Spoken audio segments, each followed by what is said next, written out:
Go, hello everybody, and welcome to the Match Diaries, a podcast with your favorite co-hosts, Cara and Leo. And in today's very special episode, it's special for two reasons. One, we're doing video, which we don't usually do, so it's quite rare that you're seeing our faces. And special also because we've got the lovely Lauren on the call with us, who we've been really excited to interview. I'll let Lauren introduce herself in a minute, but yeah, we're really excited to have you on the podcast and to talk to you about your book and everything. So yeah, feel free to do a little introduction. Oh yeah, wait.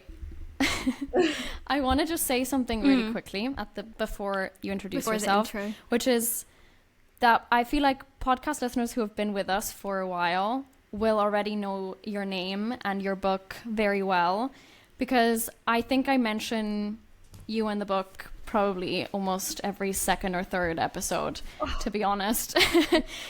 Because we speak about books quite a lot, and like, again, our listeners are very, very avid readers, and your book is one of my favorite books I've ever read, and it's definitely my favorite nonfiction book I've ever read, and I think it's just, had such an impact on me. I've been recommending it to like everyone left, right, and center since I read it 4 years ago, and I'm just, very happy that I like get to speak to you, and Cara and I are both so excited. Obviously, Cara's also read the book.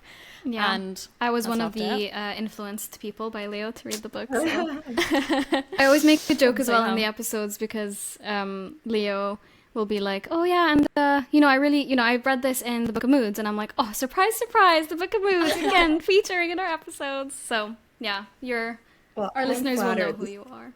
This is a huge ego boost for me. I feel like it's so good for women once in a while just to like be flattered, because I feel like we're so hard on ourselves all the time, and then it's like we'll never say nice things about ourselves. You have to hear it from someone else, and then it's kind of like you kind of like have all these negative thoughts all the time, and then someone says something, you're like, this will sustain me for the next 2 weeks until I slowly start hating myself again. It's a nice little ego boost. Whenever you have a negative thought, you just have to email us, and then we'll tell you something positive.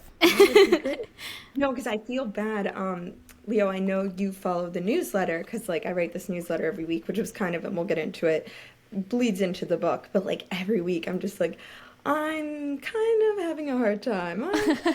And I'm like, how these women are probably like, Jesus, like, get it together. Like, you need to. But then I realized, like, I never want to read about someone who's just happy and great things are happening all the time. Like, you want to hear about someone else who's struggling. Like, that's the stories we respond to. And I think in a weird way, that's what makes my book and my newsletter like popular, because I'm being honest about like my life, which a lot of people don't always want to do, because it's like shameful to be like, my marriage isn't great, or I don't love my kids right now. So it's just nice to, and so I feel like that's my niche, is just being honest about how hard it is to be a woman and the feelings that we have. So yes, I'm like talking and we haven't even started. So I love it. This is perfect. Okay, now I'm gonna shut up and you can actually do your proper intro. Yeah. Okay. Well, it's always complicated because my name is Lauren Martin, but I am married, and I should technically go by my married name, which is Lauren Mandy, but I haven't changed it because I'm lazy and it is so much work. It's the same initials though. That's nice. It is the same, which I love. But I do like Lauren Mandy better because I think it's a little less generic, but I cannot be, it's just gone on too long that I probably will not change it. But so anyway, my name is Lauren Martin. I am a writer and the author of the Book of Moods and the founder of Words of Women. The two are kind of connected. I wrote the book 4 years ago, but it took 5 years of research, and it was kind of the synthesis of Words of Women, which is a platform dedicated to women and quotes and interesting tidbits about the female psyche, and just like stuff that makes me feel better, stuff that I feel like women resonate with. And it's all kind of bled into this one big book, the Book of Moods, which is the book I'm here to talk about today. And yeah, I think that's my intro.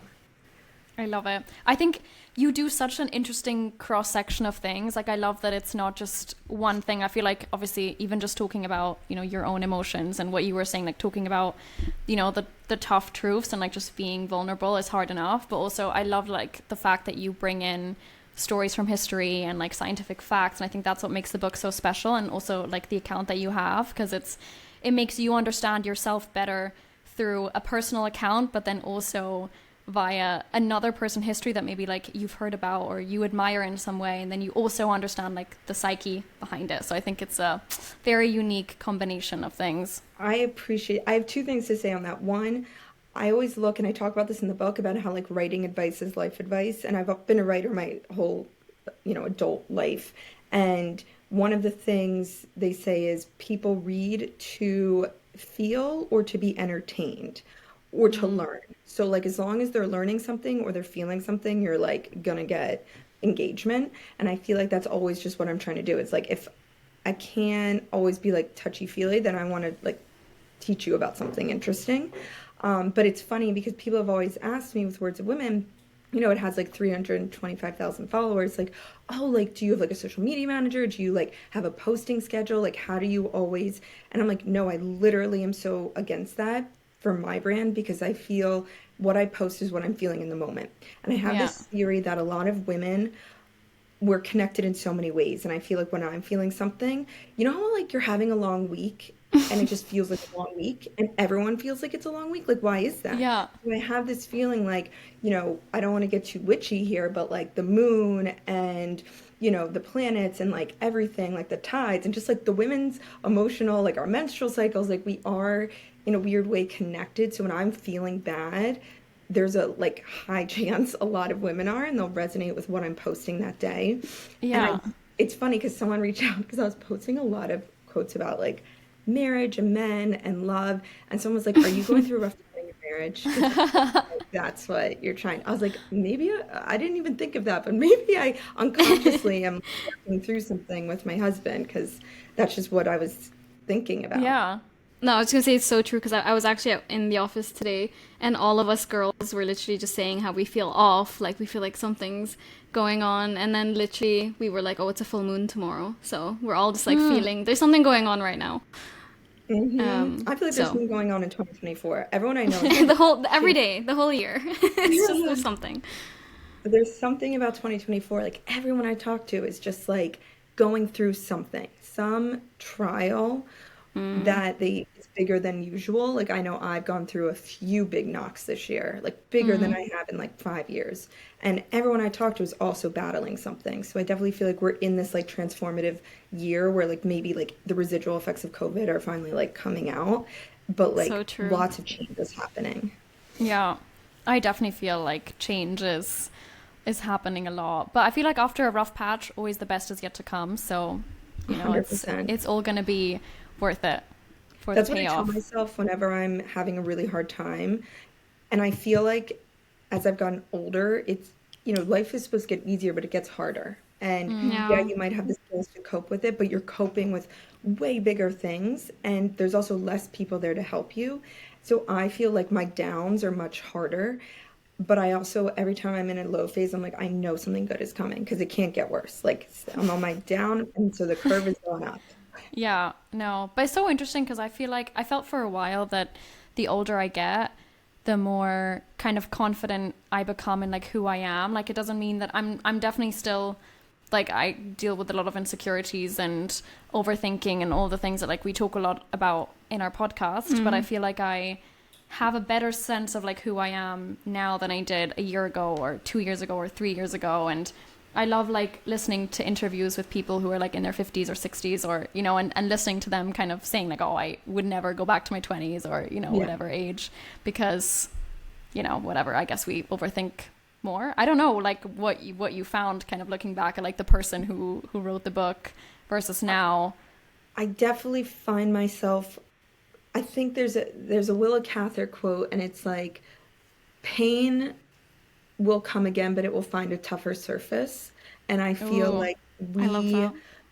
when you're young, you go through things and you're like, this is the worst thing of my life. And like, this is horrible. And then you realize as you get older, like, there's going to be worse things. But now you just have more of a calmness because you're like, I got through it last time. I can get through it this time. No problem. So I feel like, yes, like the knocks don't stop coming and life is hard, but you just get stronger. And like, there's that Joan Rivers quote I love, which is like, it doesn't get better, you get better. And like that is truly like I think the mantra, and you just start to realize like I feel like you shed your skin. You're just like every like hard thing you go through, you kind of like lose a layer and you just get closer and closer to like your like core self and like who you are, and that person is always like able to handle anything, and like you kind of lose all your judgments and you lose your insecurities, and you just start to realize like wow, like at the end of the day I'm with myself, I'm alone, and I've dealt with this alone, and I've conquered it alone, and I am like strong.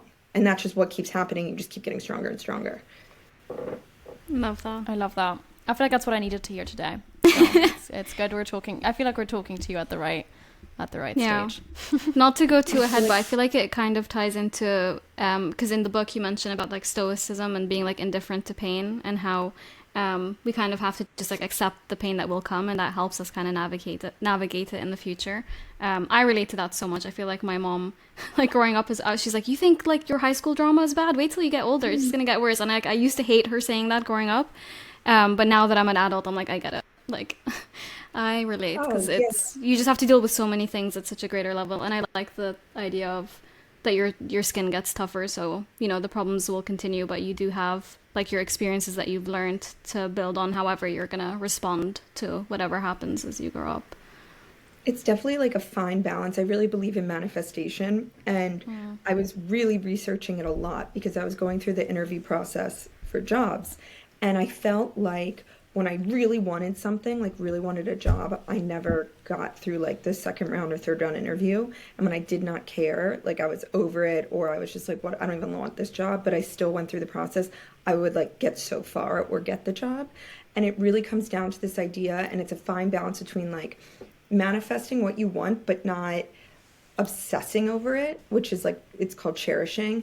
And because what happens is when you want something so bad and you keep manifesting that you want it, all you're doing is manifesting the fact that you don't have it. So you're manifesting more lack of it. But when you just like when you kind of just like tinker with the idea of like, that would be nice, I like that could, but it won't fulfill me, but like this is something I could do, you kind of like put out that energy of like, okay, I've put out an energy of a path of something I want, but you're not like so tightly clinging to it that like now the universe is just sensing that you don't have something, and then it's just going to keep giving you more of that not having. So it's everything's a fine balance, and it's like a fine balance of having a positive attitude, but also being, you know, prepared for the worst, like always accepting and knowing the worst could happen, but you will be fine, and that's a possibility. And it's like, I think that's the hardest part about growing up, not being a pessimist, but also not being like so overly like, oh, everything great is going to happen, and then being completely destroyed when like the worst case happens.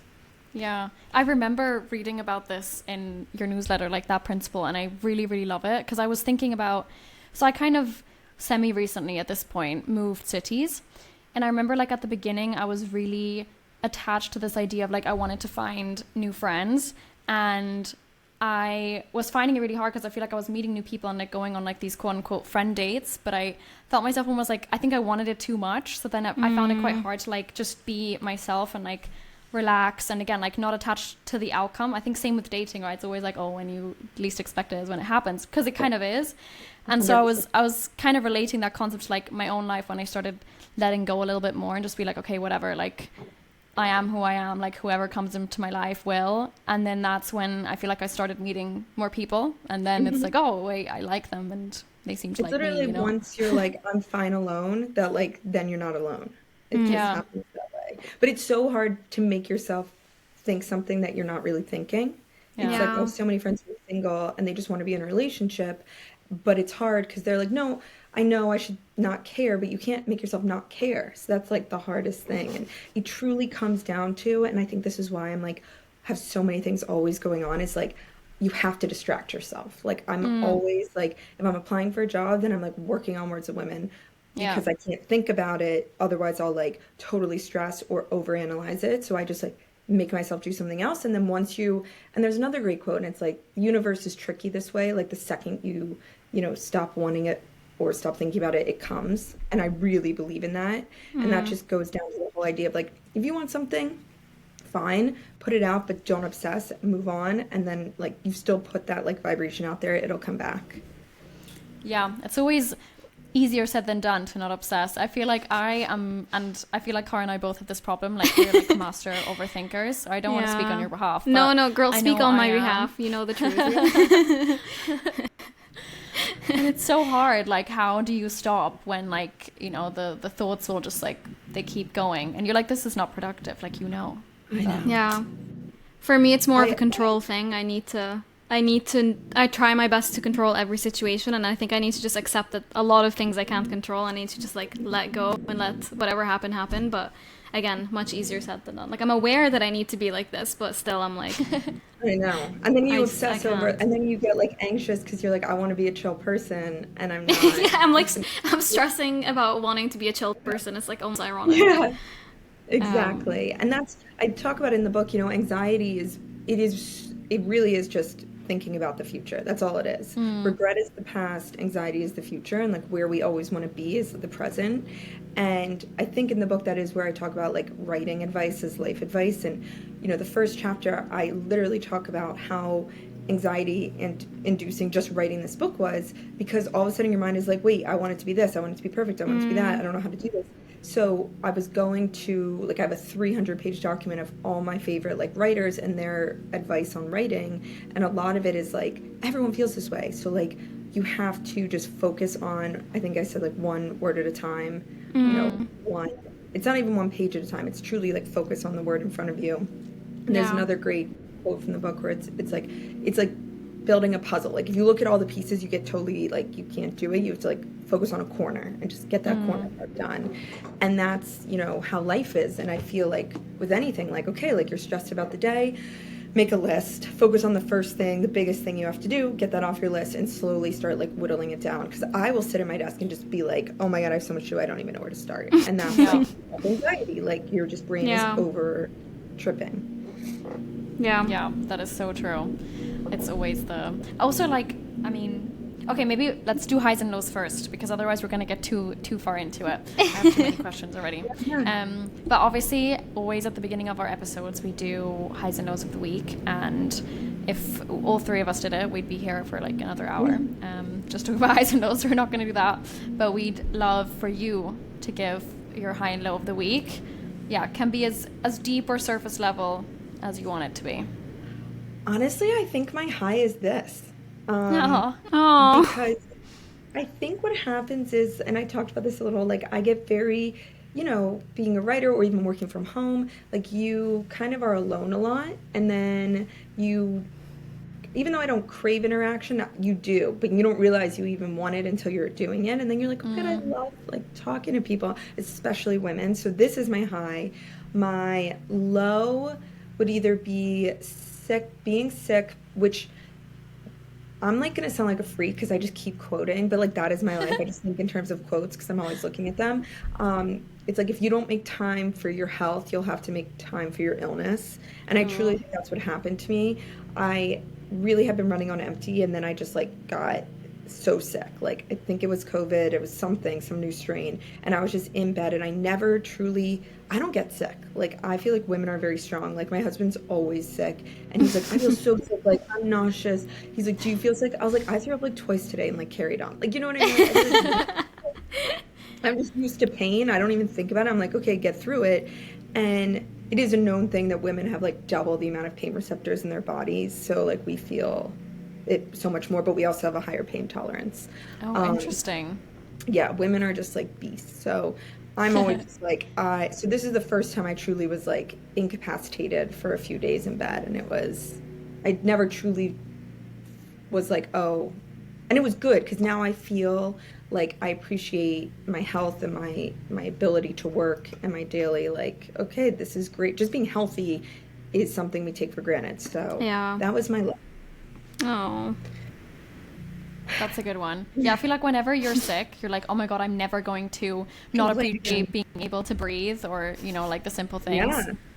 Just and like go for a walk, just work. And like normally we're like, oh, I don't want to do this. And now I'm like, I'm just so happy I can sit here and not like want to, you know, my head was killing me. It was awful.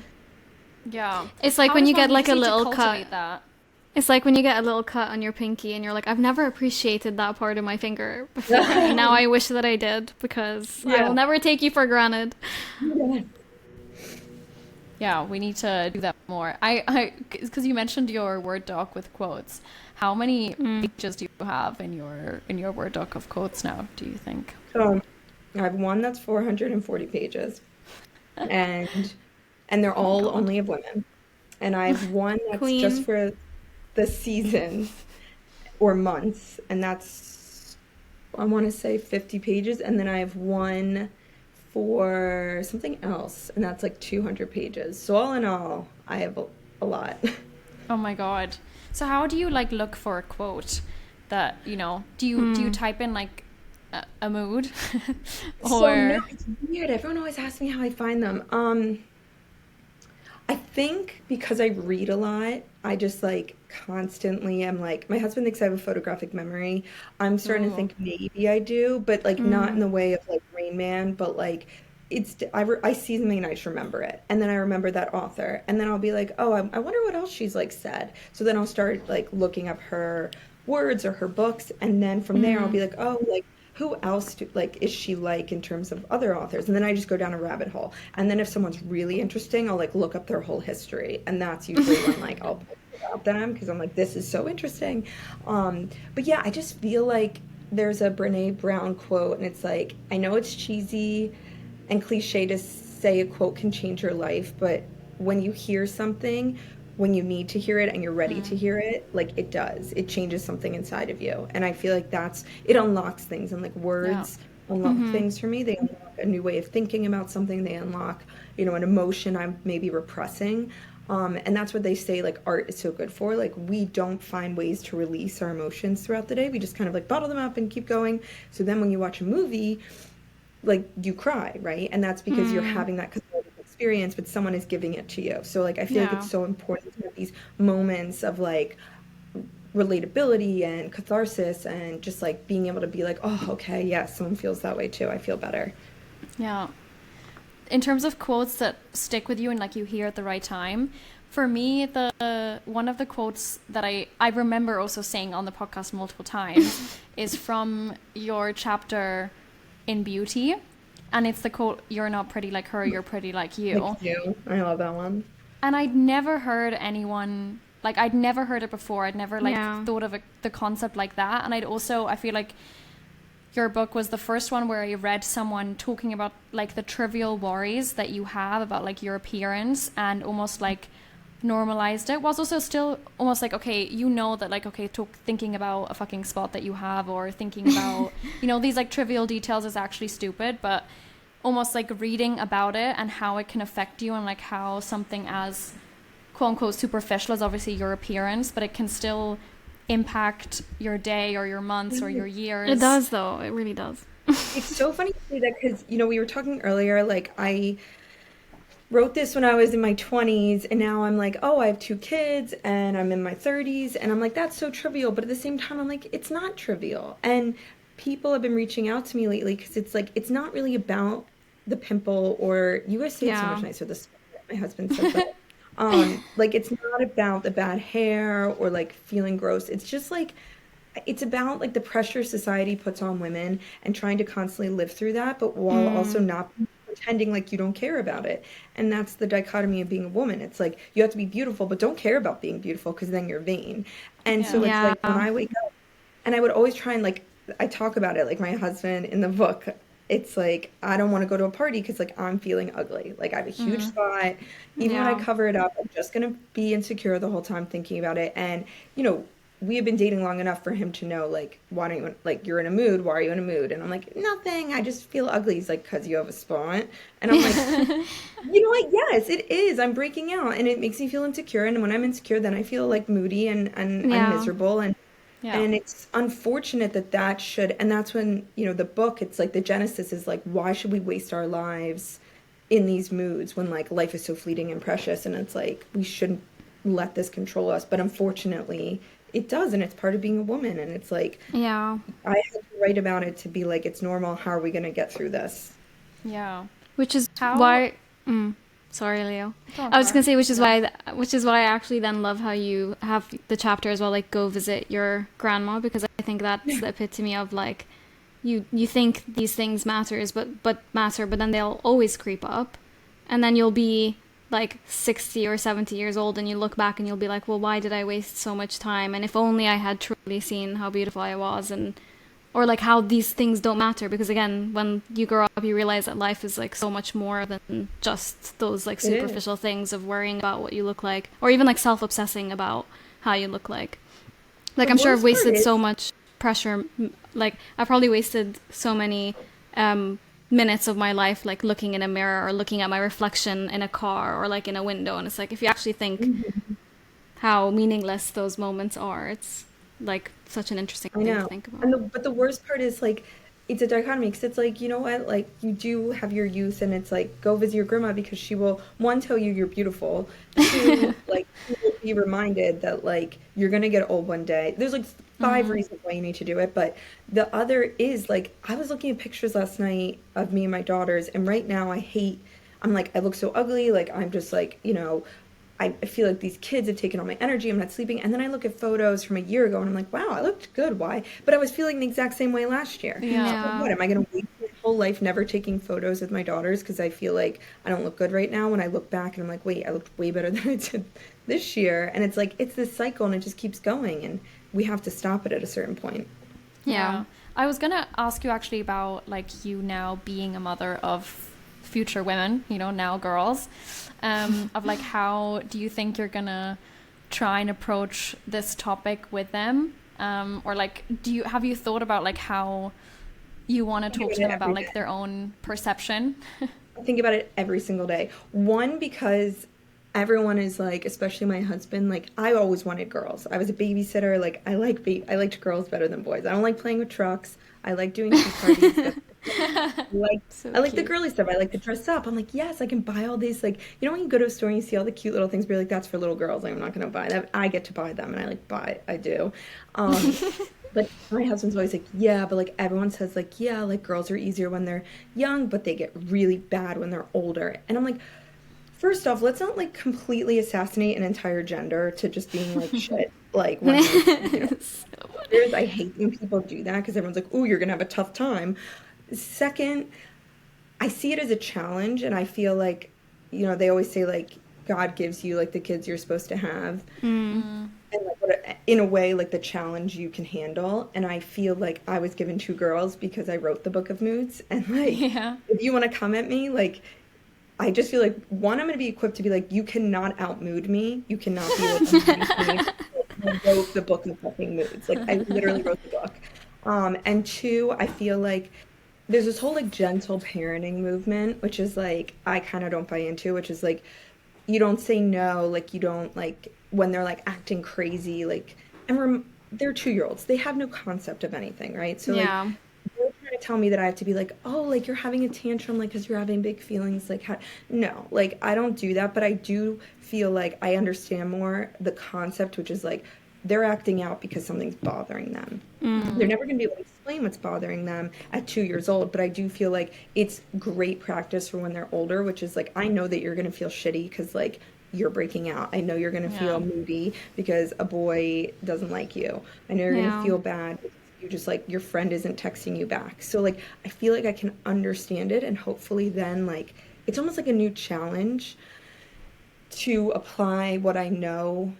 And I think it's a great reminder, because I think a big thing is like we forget what it's like to be young and to be kids, and you get older and you get smarter and wiser, and you just think everyone's like that, but you forget like you were once kind of like immature and whatever. So I think I'm excited, and I feel like I'm gonna look back on this and when they're being crazy asshole witches in like 10 years and be like, oh my God, I totally jinxed myself. But I really am looking at it like a challenge, and I'm excited for that time. Yeah. I feel like I look back at like my own relationship with my mother, and I think I know I gave her a really hard time when I was like around 16, 17, because I felt like she was like, you know, in my way of doing the things that I want to do, like going to parties and drinking alcohol and all of this. But again, looking back, it's because I was going through my own insecurities, and I was like looking for validation, and you know, you're just going through all of these feelings for the first time. And I feel like now, like years later, obviously me and my mother have been able to speak about it a lot, like about like that time when we used to fight every day, and now our relationship is so different. But it's interesting. Again, you have to go through the tough spots to like make it out on the other side and be able to appreciate each You other. really do. I feel like my parents always say that I was bad, and I was like, I don't remember being that bad. And so I don't know if I just blocked out like my teenage years. I know, like, that's the thing. I know it has nothing to do with the parents. It's all about you, right? So, like, Yeah. I think that's the hardest part about being a parent is like when your child is suffering and it's not, but they're directing their anger at you, but you have Yeah. nothing to do with it. And that's a big thing of like knowing, because I wrote the Book of Moods, that like it's not about me. She's going through her own issue, and I can either help her or I can feel offended and, Yeah. upset by it. So yeah, I'm like, bring it on, bring it on. I think it's hard as well because most of the time you don't know, like, they won't be direct with you about what they're upset about. So you almost have to, like, play detective and, like, realize that it's actually not about them not wanting to eat dinner because they don't like the food that you made. It's actually so much more. It's like probably 10 things happened that day that's, like, put them in that mood. Um, And a yeah. big thing, and I talk about in the Book of Moods, is like one, women experience moods obviously more than men, and this is a fact. Like, and this might get into a question you're going to ask, which is like the genesis of why I started writing the book. And basically, like, I started living with my boyfriend, who's now my husband, and we got to a point where like the way we reacted to different things was very different. And I was definitely more reactive, and like things would set me off, and I would come home from a bad day at work, and like it would have, like, my energy would affect him. And like he was never like that. Like he could come home and have a bad day and I wouldn't know it because he can move past things. And so we were fighting all the time because he's like, you're negative, you're moody, you're always in a bad mood. But at the same time, he never left me because when I'm in a good mood, I think I'm wonderful. Like it's a joke in our house that like when she's lovely, but when she's not, it's either amazing or it's terrible. And he was like, I can't. We had a huge fight. He's like, I cannot live like this anymore. I just cannot. I can't. Like unless you. It was basically like unless you change, we're breaking up. And I Yeah. knew that this was like the ideal like person for me. He had an accent. He was a little bit older, like everything. He was handsome. Like I was like, this is my guy. Like I knew he'd be a good dad, a good husband. So I was like, shit, I really gotta figure myself out. And it was like this journey of like discovering like every time I like was in a mood, and like I talk in the beginning, like I didn't want to go home because I was in a mood and I didn't want to take it out on him. So I would go to a bar. And at this bar, I met this woman who kind of was like, why are you here on, like, drinking whiskey on a Monday night? And she kind of like illuminated that, like, oh, like, yeah, you have moods. I have them too. It's like being a woman. And then I was like, okay, well, what if I can like isolate every time I'm feeling this way? And like before I like interact with Jay, my husband, I like figure out like what triggered it and like why I'm feeling this way and like what I can do to get me out of it. And that it was really like the book was to save my relationship. And I dedicate the book to him. And like Oh. I will say he, like, my parents and him were like, for the book when it came out, they're like, do you want us to do like a PSA of like, we swear like Lauren is a much like less good. Um but going back to like the whole thing of men and women is like at the same time, like when I was doing all this research into like why I felt things heavier than him, and like I just feel like men, like he can wake up and he's just always the same, like he's so level and I'm very up and down. And I was like, it can't just be me. And Words of Women is one of the ways I use to like figure out like all these other women like are talking about it without explicitly talking about it. Like we're all going through these emotional feelings. And it's been known that women, like when they did brain scans on men and women, I told them to just like turn their brains off, just try and like don't have thoughts. So when they did these like brain images, they found that there was a part of the female brain that never turned off, and they Oh. think it was like always on. And they say that that's goes back to like caveman times where women were forced to like constantly be on alert because like we had to take care of the children and like constantly be like looking for threats. So like we are wired differently. We also like experience, we have 2 times more like propensity to experience depression and anxiety than men. Yeah. And they say it could go back to this like prefrontal cortex um, part of the brain. And so it's just like we are wired differently. We also like feel like we have a higher capacity for compassion and emotion. So like we just feel things. We feel them deeper and harder. And because of that, I think we, a big thing with moods is like we sense, and it's women's intuition, like we sense when someone's like angry, and we pick up on microfacial cues much more than men. So like when I sense that someone's in a mood, I get in a mood because I'm like, well, what did I do? Or like your mood is now affected. So a big part of the book was one, like understanding that like 99% of the time, like other people's moods have no effect on you. Like that has nothing to do with you. They're having their own bad day, but their energy is now coming into your energy. So if you can just like re-shift your thinking of like that has nothing to do with me, and I can just like move on with my day, and if anything give them compassion and not let it affect me. But what was happening was my life and my mood was like it is like a gas, like it just comes out of you and it affects those around you. And in the same way though, I think women have a capacity for like nurturing and excitement and love and joy to a degree that like people love, and it can make you so enigmatic and it can make you so like a joy to be around. So I was like, I just want my life to be that part, right? I just want to be like the best version of myself and get rid of these other things. And that was kind of the genesis of the book. I love it. I feel like it's definitely something that is a big topic in the podcast as well, like us going through it. And one of my favorite things that like my boyfriend tells me is that no one queues for a flat roller coaster, because he always says that like being in a relationship with me is a roller coaster. It's like the nicest backhanded compliment to ever give someone. Because I'm the same, like sometimes I'm in like the best mood ever and I feel like I can appreciate like all the little things in life, and you know, I find so much joy in everything and I love being around people and whatever it is. And then the other times it's just like everything is shit and like I am shit, and I find it hard to just, you know, do the simplest things. Or It's so funny because go ahead, Car. I was just gonna say, I think it's so funny as well because it's almost kind of like unspoken, but Ed, my partner, is like that with me sometimes. Like I'll react a certain way to something and he'll be like, why isn't, like, where's cute Cara gone and why isn't she replying to this situation the way I want her to? And I'm like, you're not getting cute Cara today. Today's angry Cara, and that's what you're gonna deal with. But it's almost like they just like Ed just accepts that I'm like, I will react differently depending on how I'm feeling, and that's I'm hoping he's accepted and come to peace with that. But yeah, we're all very, very different. And like, I don't think you'd want to be with someone who was flat, because I do think that you wouldn't get, you get some lows, but you wouldn't get the highs. And, you know, maybe your life would be a little easier. It would not be half as exciting. And I think then like the challenge, I do think though, like I have seen since having kids, like having kids just throws everything in flux. Like my husband was the most like stable, like he's definitely had moments now, and I have been like, oh, I don't like that, like you being in a bad mood is actually really annoying. And like, did reshift, like, okay, like now I get why it's so frustrating, and it really dampens the day, and then you feel like you're walking on eggshells around them. So I just feel like, you know, you want to try and get to that place where like you're having a bad day, something has triggered you, and that's acceptable and normal and allowed, but like how long are you going to sit in that mood, and how much are you going to let it like become part of you, and how many days are you going to waste in it? And for me, the book was like, yes, I'm always going to be triggered, yes, things are always going to hit me and affect me, but like I'm going to learn to get out of it much quicker and like find a better place.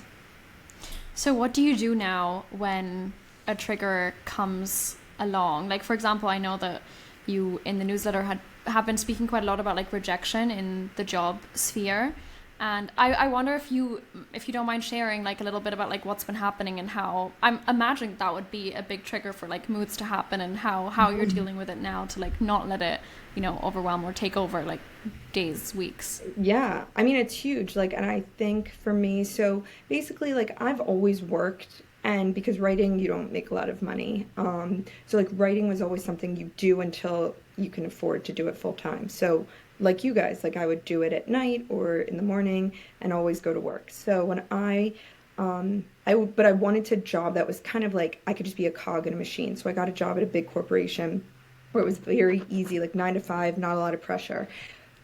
And I got it because I wanted the maternity leave. It was a progressive company. And 2 months before I was there, almost 2 years, you get your leave once you've been there like 2 years.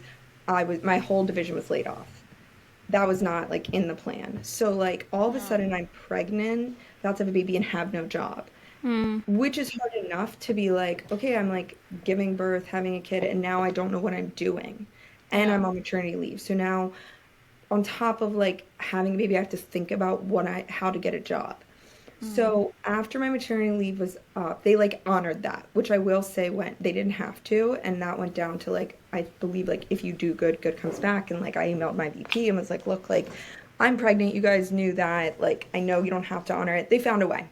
Anyway, I have been interviewing and I've always like been in the creative field. So like I've like lost jobs before, but it's never been like this high of stakes. Like I have two little kids, I have a mortgage, I have daycare payments. And I gotta, you know, interviewing is like I do not want to be single because if that's anything, like I remember the rejection in terms of like you'll go on an interview, it'll be really great. You'll be told you'll hear back and then you don't hear back. That chips away at you and your confidence and like that is a big thing which I live with like daily. Like I'll have an interview, I think it goes great and you know, every day I wake up and don't get an email, I really do start to feel like this is triggering me. Like I feel worthless. I feel like shit. I feel, I don't know, I'm angry, I'm sad, I'm disappointed, I'm mad. And so like a big thing for me is like one, I tell myself this one quote, which is like, I am a woman who writes for a living. Like you think the corporate world is cold. Like I've been laughed at, rejected like 1,000 times. Like but I'm still here. And it's like I just tell myself like every rejection is on that I'm stronger. Like this is just and also like I'm starting to really lean into the idea of like everything is happens for a reason because that's all you can do at a certain point. Like when I do not get a call back, I'm like I was not supposed to have that job. There's something about the job I was not supposed to do. And it's completely reframing it. And Leo, she follows my newsletter and like I talked about I did get a job recently at a big bank and they did a background check. And I've gone through background checks, no big deal, but like this one was so intense and they like found a weird check that I cashed in 2019 and like just because of that my security clearance wouldn't go through. So they revoked the job offer. And this was like 3 months of me trying to get this job, going through 6 rounds of interviews.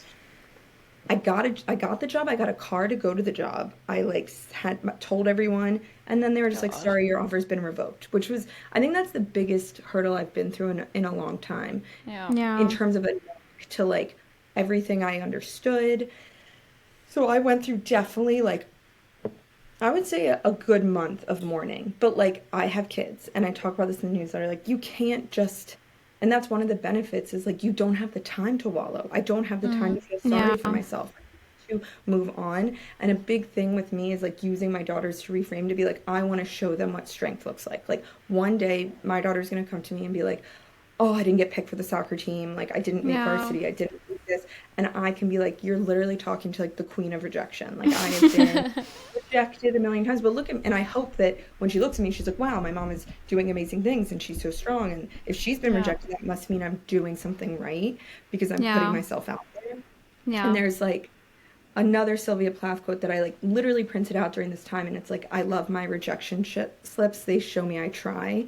And I think that's a big thing is like, I'm trying and I'm putting myself out there every single day. And like, I think that's all you can do in life. But like, trust me, Leo, like wrestle every single day. Like right before I get out of bed, I'm like, today could be, I could feel shitty. Like I could feel like I could let it get to me, but then I have to feel, no, because I've been here before and I've literally gone through the worst rejections. So like in a way I'm really leaning into the belief that like my path is where it's going. And whatever's not happening is not happening for a reason. And it's really, if anything, build up my confidence. Be like, maybe you should really be focusing on your book and Words of Women. And maybe there's something in that, if you finally have the time and dedication, will come of it. So it's all about reframing. I love that. Yeah. But we had also, because we wrote down some quotes from your book, and one of the things that we wrote down was everything is copy from the past and the future chapter. That's F1. Yeah. It's like when you slip on the banana peel, everyone laughs. But when you talk about slipping on the banana peel, like you're laughing with everyone. Yeah. And everything, especially as a writer, I feel like, especially with having a weekly newsletter, which can be a real pain every week. I'm like, I don't feel like writing this. I have nothing to say. But it makes me, so when bad things happen, I'm like, yes, I'll get a newsletter out of it. Like, how I feel. I'm like, okay, at least I have something good to write and it'll come easily, and that's part of life.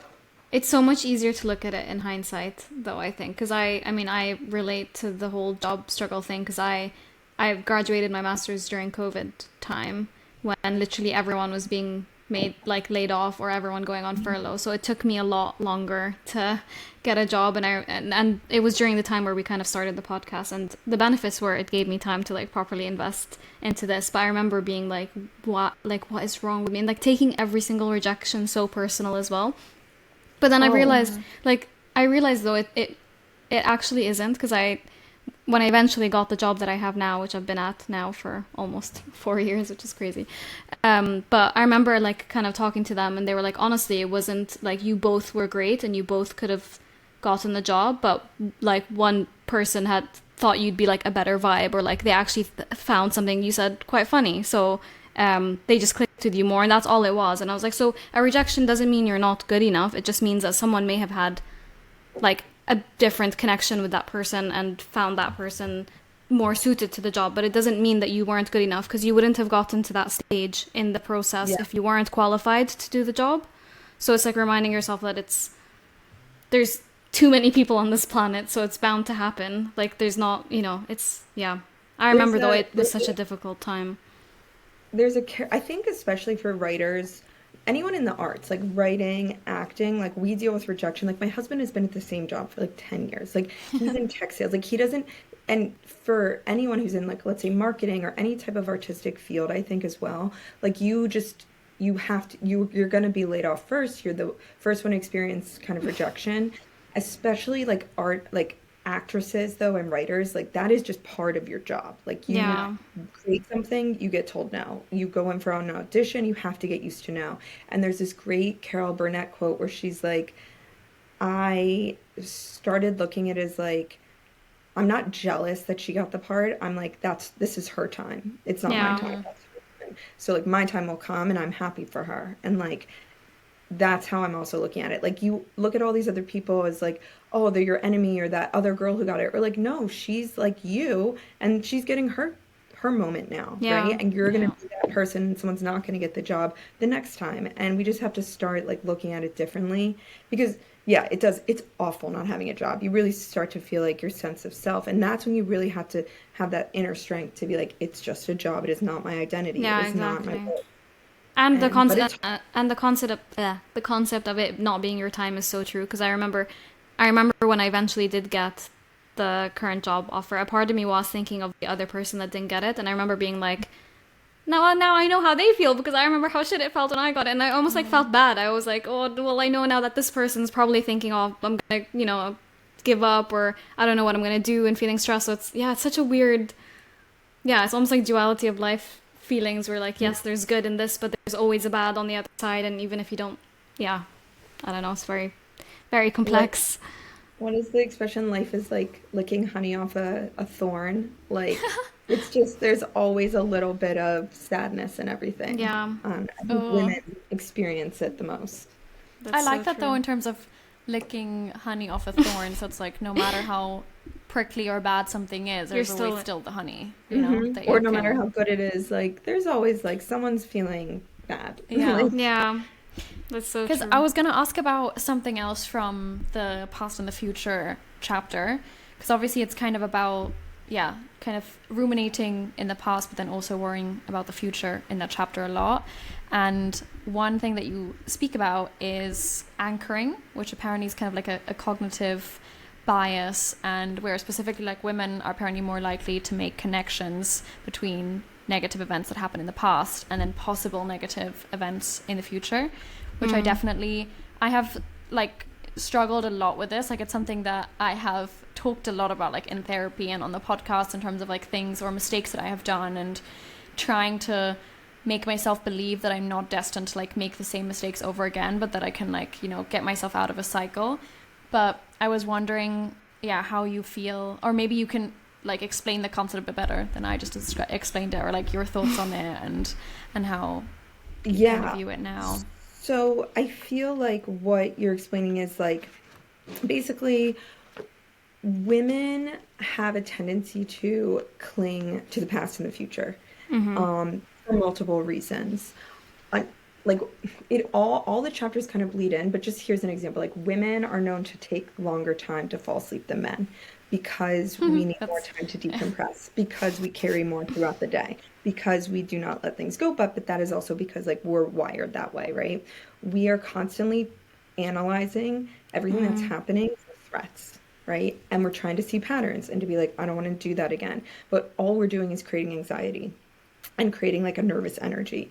So like I feel like we tend to project, right? We want to get married, we want to have kids, we want this, everything has to be good and perfect. And all that does is just usually mess up the present because all we're doing is obsessing over something we cannot control. And only when like you really let go of like understanding that like you can't solve anything. All you can do is just like work with what you have in the moment and really try and be like, and that's what it comes down to, like with me and these rejections and these jobs. It's like I can spiral and be like, I'm never going to get a job. I'm not going to be able to like afford my life. Like, or I can just be like, you know what, today I don't have a job, but tomorrow I will try again. And tomorrow I will do the thing I need to do. And I think as you get older, it's that self-assurance in yourself. So you start getting less frantic because you become more like, I've been through this before. In a way, the pattern is good because I've seen it work out. And I've seen that like, I've been unemployed before. I know how this story goes, but we tend to like over dramatize it and be like, no, like this time's going to be different. No, if you do want to look at patterns, like this time is the same as last time and everything's going to work out fine. And I think women, I think we also kind of like the drama. So like, it's like, it's so dramatic. My life is crazy. Like, oh, it's so stressful. But like in reality, like it is a rough patch. And like, you just have to be like, this is, I like the drama, but I know that it's really not that dramatic and it's going to end. It always ends, right? Like everything always ends and it just starts a new phase of your life. And I think as you get older, and we were talking about this earlier, you just get more self-assured and like, I've seen this story before. I've seen it. I know how it ends. Yeah. And I think it's reminding yourself like, yeah, I can do this. I've been through this. It's not as crazy as it seems. I love that. Okay, I wanted to jump to a bit of a different topic, which is friendship. And we speak about this a lot. I feel like in everyone's life, I feel like relationships are such an important part of it. And like friendships, platonic relationship, I think as I get older, I notice how much actually they make up of like my sense of self and my confidence. And I mentioned earlier, even in this episode, in terms of like me moving, and I think it was I was just like, oh my God, I know who I am now, like whatever, I feel more confident than ever before. And then I moved and I could physically feel like me almost like retreating back into myself and me feeling less self-confident because I suddenly didn't have this almost like blanket of protection in terms of my close female friends around me. And I really realized in that moment, like, how much our friends give us in terms of like, we define ourselves almost through them. And I wonder your thoughts in terms of female relationships specifically and them changing over time, because we also get a lot of questions from our listeners, like how to deal with life changes affecting friendships and making new friends. And I think it's just an ever ongoing important topic in our lives. Well, in the book I talk about a major friendship breakup, which I don't think is spoken about enough, and I think it does feel like a death or an actual like romantic breakup when you lose a friend. And I was definitely grappling with this during my wedding because like she would have been my maid of honor, like, and this all happened kind of before. And obviously a wedding is a time to take stock where it's like, who are my bridesmaids? Like all the people that I care about in my life are at this one event. So you kind of are forced. And I think that's why when they say weddings are stressful, like that's what I think is stressful. Like you're taking stock of who's in your life, who's important and who's not. And I do think relationships are always changing. I think friendships are so hard because it's like any relationship. So there's give and take, right? Both parties have to be putting in the thing. And sometimes personalities, like I'm not a reacher outer. Like I am if you reach out to me, I will be like, oh my God, yeah, hi, blah, blah. But I'm not the kind of person who stops during the day to be like, oh my God, I just thinking of you. And that is something just like, but like, think about it. If no one was like that, then no relationships would happen because everyone would just be siloed in themselves. So like there's always someone who has that personality who's more of the outgoing person. just like in the book of moods and like training myself to like work on like my triggers and like how I'm reacting, I have learned that I have to force myself to cultivate friendships if I want to have them. And a big thing for me is like, I think women are insecure. Like if we don't get a text back, if we don't like feel like the conversation's flowing, like they don't like us, they're judging us, they think we talk too much, they think we're like needy. I just feel like you have to get to a certain point, and I'm doing this where I'm like, take me or leave me. This is who I am. But I also am like, I just met a woman who I really like, and I'm like, oh my God, this feels like dating. Like we're texting, and our daughters are at school together. But I realize like she is that person who does the outreach more. And when she wasn't reaching out, I was starting to get insecure. And then I was like, wait a second, Lauren, like you haven't reached out to her at all. So then I started just checking in with her, like, hey, how's your day going? Like, and then she would respond and be like, oh my God, it's been crazy, blah, blah, blah. And like, I was the one who would then be like, do you want to get a drink? Do you want to do this? And I think women, if we need our female friends because we don't understand us in the same way. And this is cathartic, and being able to express our emotions and feel them validated is a huge part of emotional health. But it's really hard, especially when you have kids, especially when you're in a new relationship, especially when you're busy with work. Like, you just don't prioritize it. So I think a big thing for me is when I was in my 20s, I used to get really offended by people. Like, if I saw my friends hanging out without me or I didn't feel invited or something, I would, like, cut them off. And that was it. Like, I would just get angry, build resentment. And then I started realizing, like, I don't have that many friends left. And I think a big part of growing up is learning to accept people how they are, and let things go and not read into things, because like people are busy, people are not thinking about you, people are not trying to hurt you. But I used to take everything as like a microaggression or an attack or like, and I think as you get older you realize that friendships are actually rare and hard, and when you cultivate them, that was time. And you need to like, you don't want to just lose them so quickly, and it only gets harder as you get older. And I'm realizing like forgiveness and just like just letting things go is like the key to friendship. Just like, and I don't think and I think a big insecurity for women is also if you don't have a lot of friends, which I feel like I don't. Like, I am just not that person who was like in a sorority, like always chit-chatting with 25 people. I don't have group chats. I don't like them. That's just not me. I can't keep up with it. So like I started to feel very insecure, especially during my wedding. Like, I don't have 20 bridesmaids. I ended up not having any because I was like, I don't want this. I feel weird. Like, that's not who I am. And I think a big insecurity of mine was also like, I'm not having brunch every weekend. I don't go on all these bachelorettes. But then I realized like that's who I am. But if I do want to change that, I'm the only one who can. And that means finding why I don't have the friends I have, which is I don't make the time. I'm kind of difficult. And so I've been working on things. And yeah, I just think it's both. I don't know if you guys have anything to say to that. Lee and I, we talk about this all the time because I mean, I didn't always live in London, so I lived like outside of London for a while, and I literally moved into a new city where the demographic of people was like everyone was married and had kids and already had like an established group of friends, and I was there like as an early 21-year-old, and like the only kind of company, basically Vodafone was there, kind of a rare statement to say, but so everyone who was young that lived in that city were working there, so it was already very like culty and stuff, so it was very, very, very, very hard to make friends. And I remember putting it as such a reflection of me and like questioning like, what is wrong with me? Why am I like finding it so hard to make connections with people? And then I started being like, oh yeah, maybe I am just this way where like I don't need 10 friends, I have one friend and I'm okay with it, and that's fine. And I actually like Ed and I talk about getting married sometimes, and that's like one of the things where I'm like, actually, let's wait a little bit. And like in my mind, I'm like hoping that I'll have more friends at that point, because I'm like, how embarrassing will my wedding be if there's like 20 people there and literally no one else there? So it has been something that I've kind of worried about. But on the other hand, like the same way as you, is just like putting so much more effort into making those friendships and connections. And it's honestly, it's like dating. You're so right. It's like you have to reach out to the person and be like, let's meet up for a coffee and let's do this. And then sometimes you end up finding someone or like hanging out with someone, and then you realize, no, the connection isn't really like what you want it to be, and then that's okay. You like filter out people, and I think it just takes time and being patient.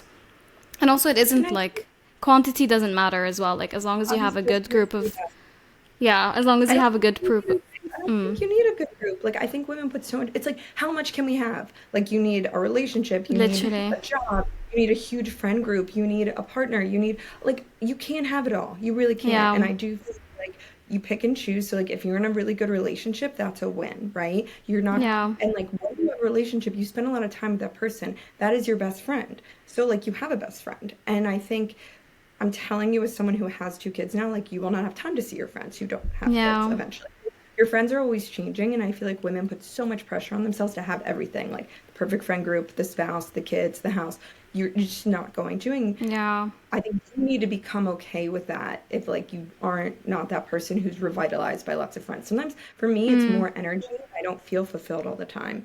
So it's more like finding a person here and there for the stage of life I'm in that, like, I feel connected to, and like leaning into that and not feeling insecure because I don't have 20 friends. Yeah. No, I learned to accept I find that a so lot. Interesting. In terms of the balancing act and like feeling like you need to have like all of these different pots filled at the same time, because I feel like that at most stages in my life I feel that way, or like every week it's something different, you know, like that one week where I focus more on work, I feel like then I'm upset because I've let XYZ fall down the wayside, or like I've more recently been very like upset with, for example, like the long distance friendships, like finding it hard because now I've got like 2 long distance friendship places to maintain, like home, like Germany, England that I just left, trying to make new friends, new job, the podcast, relationship, and I don't even have kids, you know, I can't even imagine how I'm gonna feel once I have kids, you know.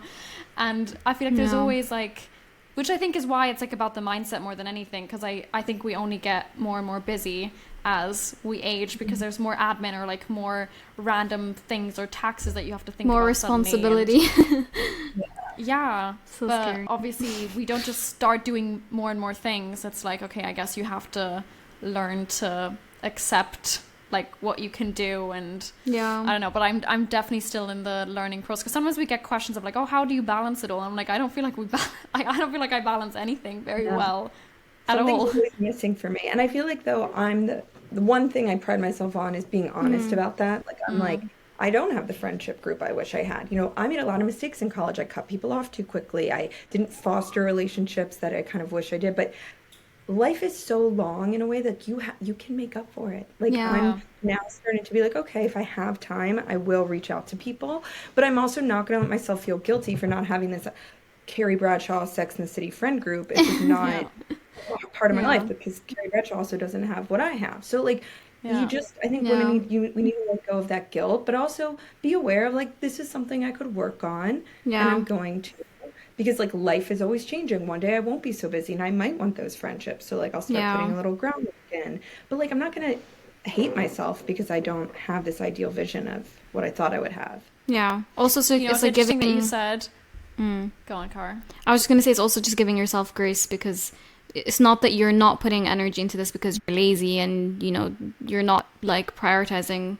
It's because you're prioritizing other things in your life. So it's like giving yourself the grace to be like, you know what, it's fine. Like, just because this area of my life is falling through a little bit, but like, then think of the positives. Like, oh, actually, you are investing a lot of time and energy into yourself or into your work, and those are all things to be proud of. And it's okay. Like, yeah, like you said, time will come, and like, you will have your moments where you can.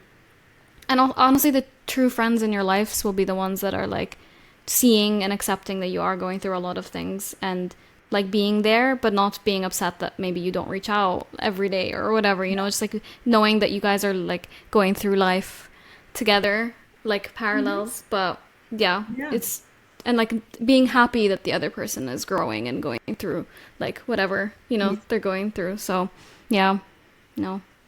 it's friendships. Yeah, I was gonna say, I think it's funny that you mentioned Carrie Bradshaw, because I've often described your book as like Carrie Bradshaw, but if she was like self-aware, because I feel like because the vibe is very much like, because I want everyone who listens to this episode to please buy a copy. We're gonna have every possible Amazon link in the description box, but I feel like the vibe is very much like, because at the time of you writing, obviously you are in New York, like with your boyfriend, writing about like your relationship struggles, your personal struggles, but then I feel like it's very almost like column-y style, like in terms of like the different chapters. So I as a Sex and the City lover as well, I feel like it kind of gives the same vibe as like you're discovering yourself via the author, Carrie Lauren, you know. I appreciate that. Discovering herself. So that's how I would describe it. Well, I try to write it that way because I just feel like whenever people are like, oh, it's self-help, I'm like, I guess technically it's self-help, but like I want it to be written like a column or like a Nora Ephron or a you know, Carrie Bradshaw. Just like every chapter starts very like this is like this is the scene. Like yeah, no, it does feel like it's very like story. You know, you do set the scene as very storytelling vibes. Which yeah, is, not just like, oh, this is the science of why I'm sad. Yeah, because I'm not the biggest fan of self-help books, but this was this is very different. It's like you get the entertaining kick of like actually setting the scene, giving the context, and then you relate it to yourself. It's like you said earlier, it's like entertainment, but also the education and the science that comes with it. Yeah. Which is same as your newsletter. Again, can highly recommend everyone to subscribe to your newsletter because I feel like it's like a weekly, or sometimes it's not weekly and then I get sad because I'm always refreshing. But let's say it's a weekly update. Worst, but yes, weekly, let's say. Yeah, like a weekly update into like me feeling like I know what's going on in your life, and like it's kind of sometimes like, oh my god, what's happened this week, you know, or like you mentioned like personal stories that have happened, and I'm always like, oh my god, but then I also know that I'm gonna like learn something, and most of the time it's like, oh, I'm going through a similar thing, or like I can relate to the quote that you've put in, or you know, there's always something that you glean from it, and you feel like, oh, it's sometimes hit me at the right time. Guys, I'm having a hard time. And it was like that for a long time. And then this week I wrote, like I really tried because I was like, you know what, I am having a good day and I'm going to write about this and what this means. And my friend reached out to me. She just had a baby and she's having the hardest time with her husband. There's a Nora Ephron quote. It's like, when you have a baby, you set off an explosion in your marriage. And when the dust settles, everything is different. Not necessarily better, not necessarily worse, but different. And I say that to everyone who has a baby because your relationship will change. And some men are not, you just don't know what it's like. You do not know what it's like until you do it. And her husband was not prepared or is not rising to the challenge. They're fighting, which is the worst time to fight because like you're sleep deprived, you're so stressed, you don't know what you're doing, and now you have tension with your, like there isn't, I know that there's nothing worse. And she messaged me because I wrote this newsletter because I've been having a hard time with the job, with my kids, like what am I doing with my life? And it's been like that, like Leo, you know, like it's been a few months of me being like, I'm having a shit time. And then finally I had like a really good weekend with the girls. Like there was no fighting, there was no tension, like the girls were good. And it felt like the first Monday I woke up where I was like, I'm like excited for the week and I'm like hopeful. And then I was like, that's all I'm saying. Like that's all I can say in this newsletter is like, I was in a place of darkness and like I feel like you close your eyes and you're just like, I'm not going to look up because it's so bad and I just got to get through it, but I don't know when it's going to end.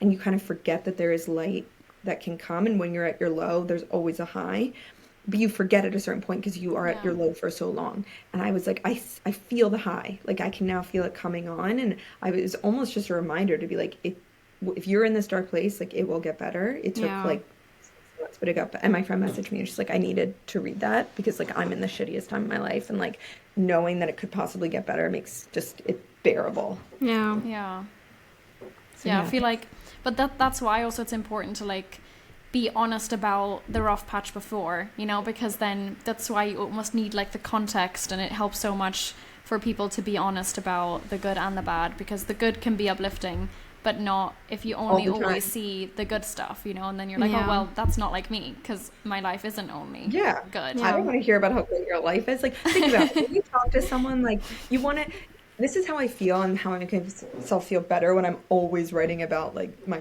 difficulties is, like, the best conversations I have with people are when they're telling me about something shitty that happened to them, because I get to stop worrying about my own life for a minute and be like, oh, that sucks, but I also get it, and we're not alone. So like I just feel like more people, men are just not talkers in general, but like people need to be more honest about their life. Like I think my mom's from a different generation, obviously, and she's always just like, you know, very like, you shouldn't share so much, like blah blah blah, and I'm like, why?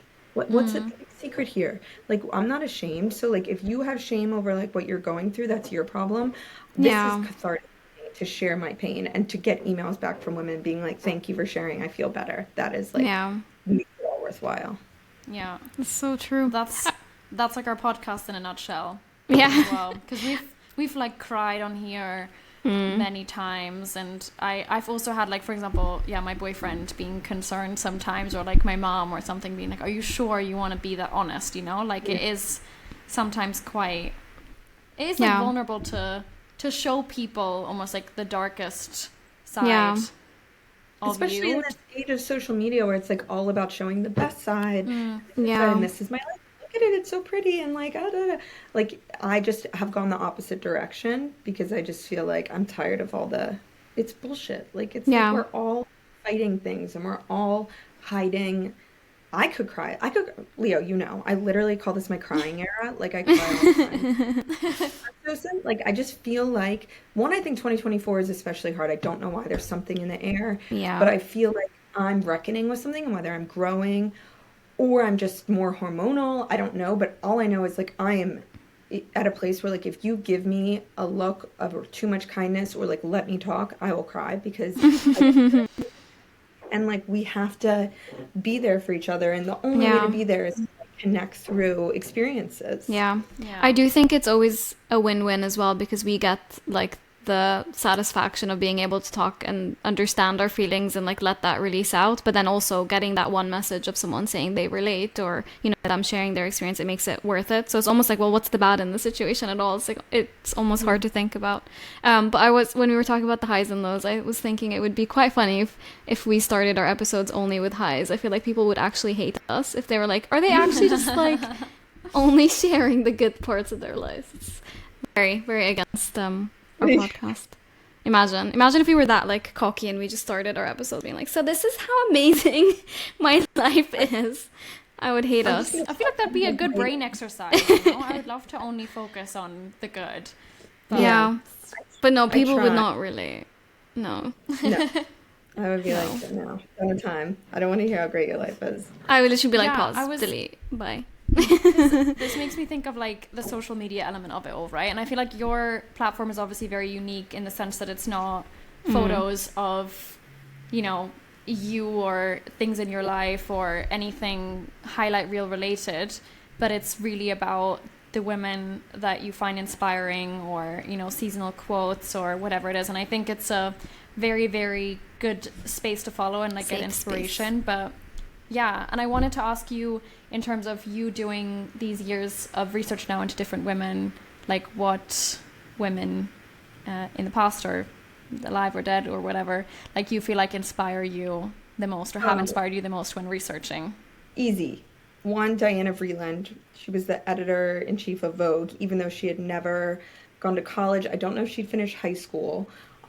She founded the Met Gala. She basically was like, this is who I am, take me or leave me. But she had such a sense of self that like people just couldn't not like be around her. And she was like, literally, Carmel, I think it was Carmel Snow of Harper's Bazaar, found her like out on the dance floor and was like, you have such an amazing sense of self and style, like, would you want to write a column? And she started the column and then worked her way up at Vogue.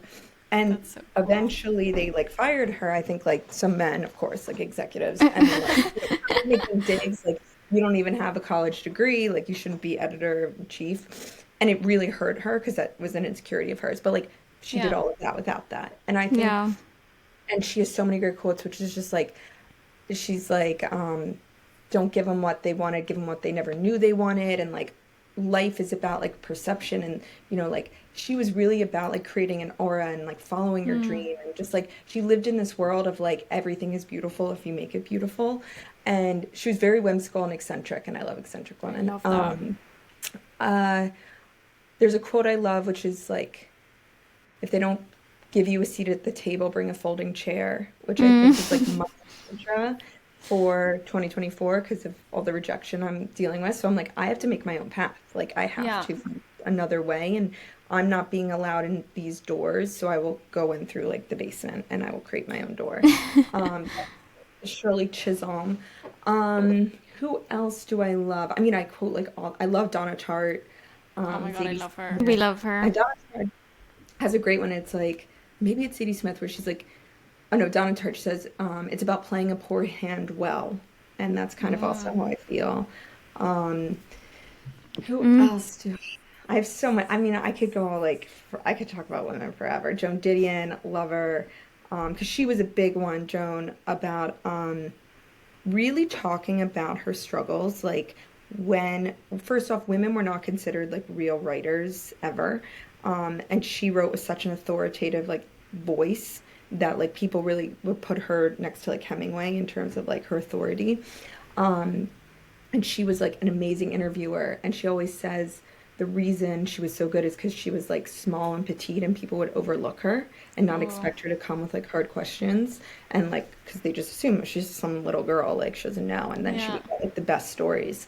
um and she writes a lot about like her marriage when they were thinking of like her and her husband were going to go and get a divorce. They ended up going to Hawaii. She wrote an entire essay about that, about this like decision to go away instead of get divorced and like what they were grappling with.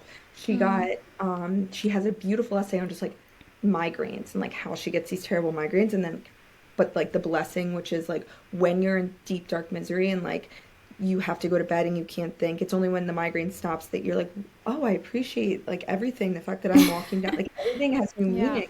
Yeah. So she just gave like significance to like the events we all experience, but she also dealt with a lot. Like she was diagnosed with MS in her like 50s, which is like a huge diagnosis, but like she kind of suffered through it and wrote through it. And when her husband died and her daughter died, she wrote a Oh book about gosh. it, which is the best book you'll ever read, besides the fact that it's the best book on grieving. The Year of Magical Thinking. I give it to anyone who like has a loved one who dies. I just like I send it to them. It's beautiful. So those are just a few. Love Oh, I that. love it. I really wanna. I was actually googling a year of magical thinking very recently because Oh, I was think, really?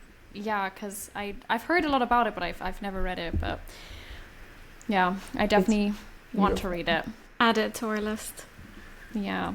Yeah, it's definitely dark, but it's so well written. And then, of course, I love her essay, Goodbye to All That, about like leaving New York. And she Mm, basically is like talks about, it's so easy to see the beginning. She remembers going to New York, but like there comes a pivotal point when everyone has to leave New York. Like, unless you're super wealthy, most people don't like have children and stay there. And Yeah. it's kind of it's that growing up of like, okay, this place doesn't suit me anymore. And yeah. you guys seem to have moved, like you understand the idea of like starting fresh and starting new, but also like when a place isn't fulfilling you and you need to leave. And that's kind Yeah. Yeah. of it's Okay, beautiful. I feel like I need to read that because I feel like that's almost like London for me. Oh my You gosh, know. yes, I'll send it to you guys. You can look it up. Yes, that sounds good. Okay, shall we? Because I feel like we've been talking for a I long time. I know. don't want to Should take up too Yeah. wrap much of it your up. time. But yeah, maybe you can just quickly give an insight into what you're working on right now because you're obviously Okay. working on Yes. different things actually. So it's funny because I didn't want to get into it, but I'm going to get into it. I can't get well, I can get a job, but I'm kind of like, oh, do I really want the same job I've always had? Mm, Everyone's always asked me, you have Words Women, you have this collection of quotes, like, what are you doing with it? And I'm like, well, I don't know, it's more just for my benefit. But then I realized I love writing letters and cards. And I always used to like make my own from this printer.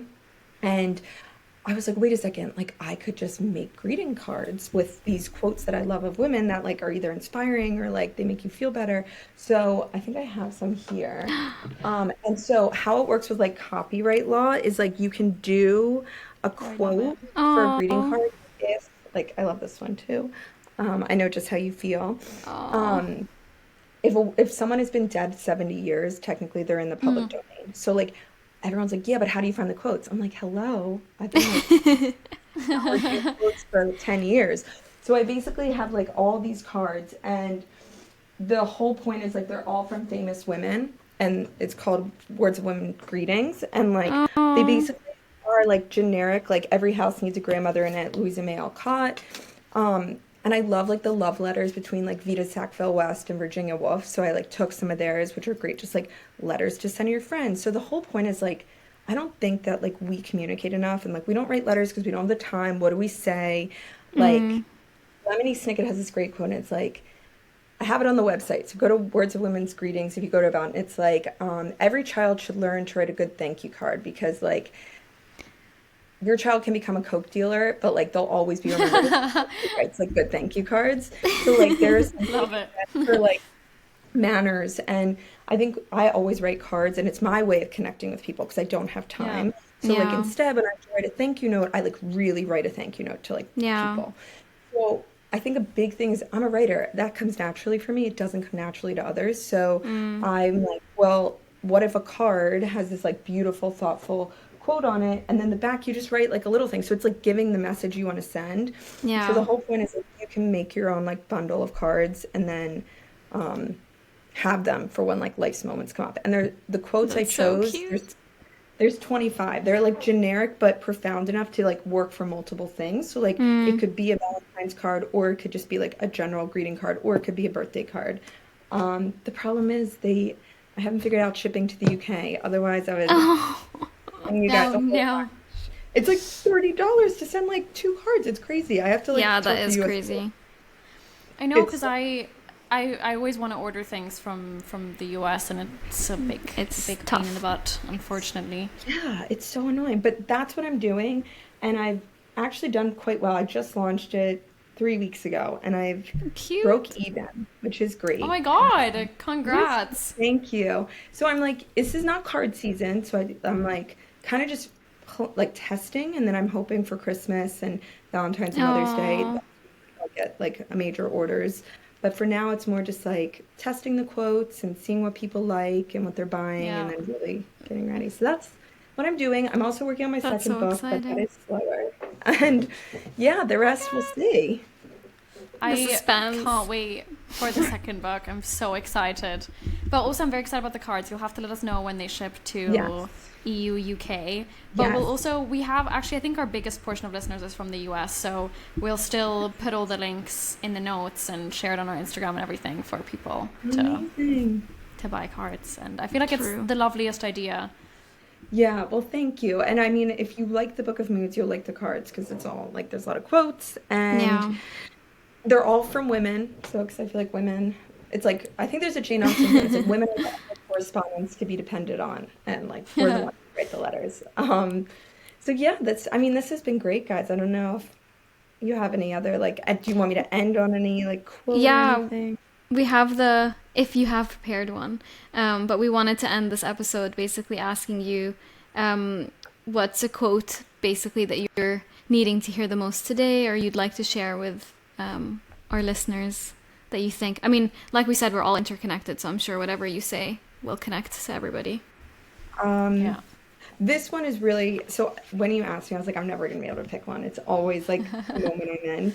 But the unendurable is the beginning of the curve of joy. That's Juna Barnes. I don't know if I'm saying her name right, but that to me is where I am in my life. Like when you are at your lowest, that is like the curve you're at the bottom of the circle, but it's the curve of joy that's coming. And I feel like that's where I am in my life. And that's the quote I'm like clinging to at the moment. I love. So yeah. I love it so much. Thank you so much for coming on the podcast. I feel like a dream. It's definitely been, I feel like, for our benefit, because we've just like loved talking to you so much. No, this was amazing. I like wish we didn't have I was gonna say, because I have to run right at 4 because the day's here. But I could have just chatted. So also such an impressive talent of being able to just like say so many quotes off the top of your mind. I think that's insane. Like, you definitely have that is insane. I feel like people are gonna be like, okay, this girl just like talks about quotes all the time. It's so good. They just always fit, like, and they make you think and like stop and pause for a minute. So I think it's also the coolest thing to be known as like the person that has a quote for every situation. I think that's the quote lady. I'm going to try and find a way to send you guys some cards. So if you guys can email me your addresses, even if I just like send them in like a letter, so it's not like in the box, and then you guys can just that would be amazing. That's so sweet. Okay, I'm excited. We'll end the episode here, and then I'll end the recording. Thank you everyone so much for listening. Thanks, I'm sure that you enjoyed hearing Lauren talk as much as we did, and buy her book. The Book of Moods. Her newsletter. Follow her on Instagram. Go. Everything's in the notes. And we're holding ASMR. Her book. It's also very pretty and pink. Very pretty and pink. It's one of the most beautiful books, I think. I love it. And speak to you next week. Amazing. Speak to you next week. Bye. Bye, guys.